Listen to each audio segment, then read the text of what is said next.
हर हर महादेव शंभु। भक्तजनों, आपका अपने चैनल आध्यात्मिक पर स्वागत है।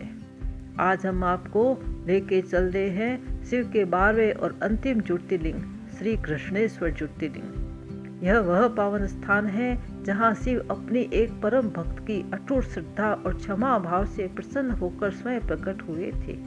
यह दिव्य मंदिर महाराष्ट्र के दौलताबाद के पास वैरुल गांव में स्थित है। यह पवित्र स्थान विश्व प्रसिद्ध एलोरा की गुफाओं से बहुत नजदीक है। शिव पुराण में इस ज्योतिर्लिंग को शिवालय नामक स्थान पर स्थित बताया गया है। शिव पुराण कोटि रुद्र संहिता में वर्णित उस अद्भुत कथा को जानते हैं। दक्षिण देश में देवगिरी पर्वत के निकट सुधर्मा नामक एक धर्मात्मा ब्राह्मण निवास करते थे। उनकी पत्नी सुदेहा थी, लेकिन दोनों संतानहीन थे।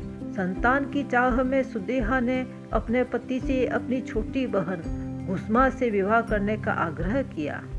घुस्मा शिव की परम भक्त थी। वह रोजाना 101 पार्थिव शिवलिंग बनाती थी, उनका विधि विधान से पूजन करती थी और पूजा के बाद उन्हें पास के एक सरोवर में विसर्जित कर देती थी। उसकी भक्ति से प्रसन्न होकर बहुत जल्दी उन्हें एक तेजस्वी पुत्र की प्राप्ति हुई। पुत्र प्राप्ति के बाद सुदेहा के मन में ईर्ष्या की आग जल उठी। वह सोचने लगी कि उसका मान कम हो गया है और सारी प्रतिष्ठा घुस्मा को मिल गई है। ईर्ष्यावश एक रात उसने घोर पाप करने का निश्चय किया। सुदेहा ने अपने ही भांजे यानी घुस्मा के पुत्र को मार डाला और उसके शव को चुपचाप उसी सरोवर में फेंक दिया जहां घुस्मा प्रतिदिन शिवलिंग विसर्जित करती थी। सुबह जब घुस्मा की बहू ने बिस्तर पर खून देखा तो वह भयभीत हो गई। पूरे घर में मातम छा गया, लेकिन घुस्मा अपनी दैनिक पूजा में लीन रही। पूजा समाप्त होने पर जब वह पार्थिव शिवलिंग विसर्जित करने सरोवर के पास पहुंची तो उन्होंने देखा कि उनका पुत्र मुस्कुराता हुआ किनारे पर खड़ा है। यह चमत्कार देखकर हर कोई हैरान था। उसी समय महादेव स्वयं वहां प्रकट हुए।